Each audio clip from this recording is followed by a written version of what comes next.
Hello folks and friends, I'm going to give you guys today my top 10 favorite Zelda games and my reasonings why. Let's go to vlog number 4.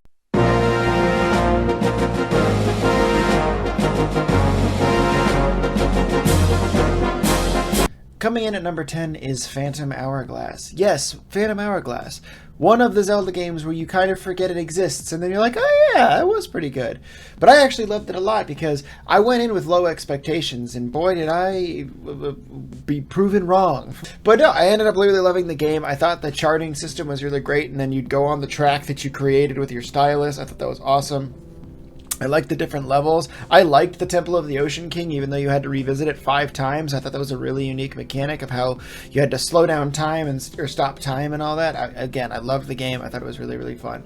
And also, I really like Lineback. He's kind of like a cross between Jack Sparrow and Indiana Jones.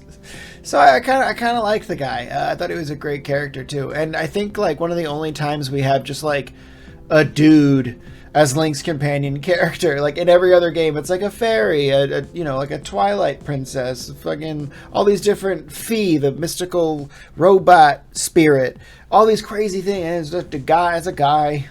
He makes just a guy. It's pretty good.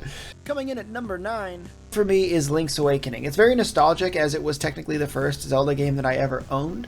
I lived in Thailand for about 2 years when I was a kid growing up, and the best way to occupy a child's brain while on an airplane for that long of a flight is a Game Boy. However, I never actually ended up beating the game. I've gotten like 80% of the way through. Maybe I'll beat it on stream one of these times. Who knows? I love the music in it. The Ballad of the Windfish is a beautiful song.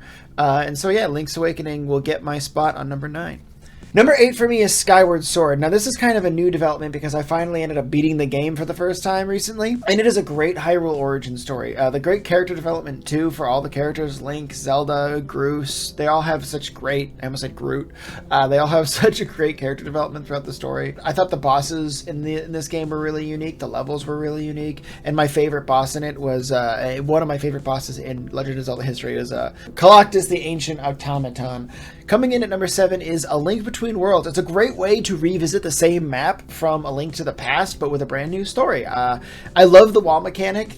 It's so simple. I absolutely love that game so much. I thought the way you solve puzzles using it was super fun. I loved the story. I loved Ravio and Hilda, Zelda and Link's counterparts from Lorule. I thought they were great characters. Ravio in particular, because he was such a little coward and hid behind a mask all the time and didn't reveal himself until the end. Coming in at number 6 is Ocarina of Time. Now that may surprise a few of you. Like, why isn't Ocarina of Time higher on the list, Pat? You play that more than any other Zelda, Pat. True, on all points. It's the game I've played more than any other Zelda game, for sure. And you might think that should alone make it a little bit higher on the list, but I'm trying to be honest with myself. On this list, I'm trying to measure everything up together in like under a microscope. And Ocarina of Time is phenomenal, but to me, it's just one of the most basic of stories in the Zelda game. Really the kind of big twist in it is that, spoiler alert, Sheik is Zelda.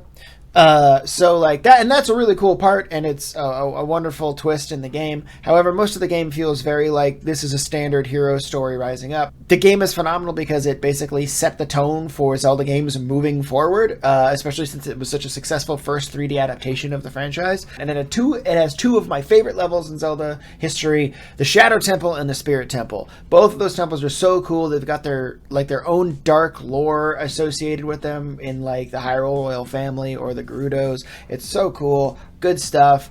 Coming in at number 5 is Twilight Princess. I think this story is fantastic. Now, my biggest gripe with this has always been, if you've ever heard me say it, is the first act takes a long time. The first act basically is from the very beginning of the game till the end of the Water Temple. You collect all the few shadow pieces, you're about to do something great, and then everything changes. And boy, howdy does it change, because from there on out, the story is just a rocket ship, and it is so good. It has some of the most unique, fun levels in Zelda, including Arbiter's Grounds, one of my favorite levels, Snow Peak Ruins, the Temple of Time, and the City in the Sky. Those are some of the coolest levels in Zelda history. I love them so much. Also, the music in Twilight Princess is some of my favorites too.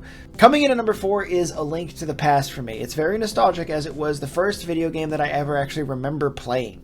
And it also set the tone for all Zelda games moving forward. It's just the quintessential Zelda game. It was one of the greatest, and I finally ended up beating it in 2022. Number 3 for me is Wind Waker. It has the best soundtrack. Fight me. I'm on a grand adventure that I did not expect to be on. Especially because a lot of people going into it were like, the graphics are stupid.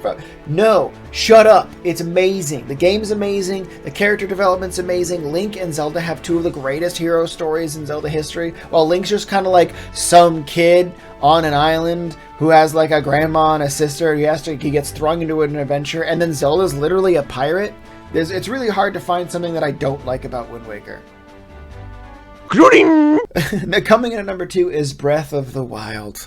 It redefines the Zelda franchise while honoring the mechanics and themes of the old game. There are so many things that make this game so fantastic, like the way they made the stamina bar way better than it was in Skyward Sword. Look under any rock and find something interesting. Most of the time it was a Korok. The story itself, although it was pretty simple, was truly tragic. But no, it's a really interesting detail that they made it post-apocalyptic. Because it is. This is after the war is over. Everyone already kind of died. Like, Link happened to live because he got into basically a hyperbolic time chamber of sorts. So I love that game so much. My only gripe with Breath of the Wild was that the Divine Beast levels are kind of repetitive and they're aesthetically boring, I guess, but the puzzles were super fun and the Ganons that you have to fight were just kind of okay. Like, I thought that it was fine. It was fine.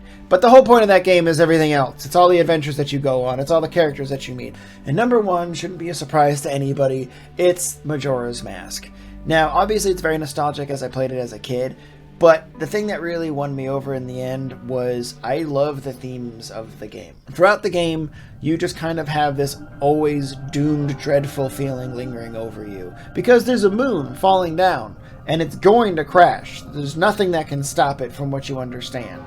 And as you start the game, you literally get transformed into a small, helpless little wooden creature who can barely survive on his own. And you manage to get your own body back. And even though you manage to get your own body back, you then have to traverse this strange land you've never been before. You have to end up fighting your way and freeing all of the giants. But even then, after you free all of the giants, Majora uses his power and he makes the moon so heavy that it buckles the knees of the giants. And even the giants aren't strong enough to hold up the moon anymore. And the only thing that's left to do is to go inside and fight Majora by yourself. And one thing that I love more than anything in the world is the theorized metaphor behind the fierce deity and Majora's Masks.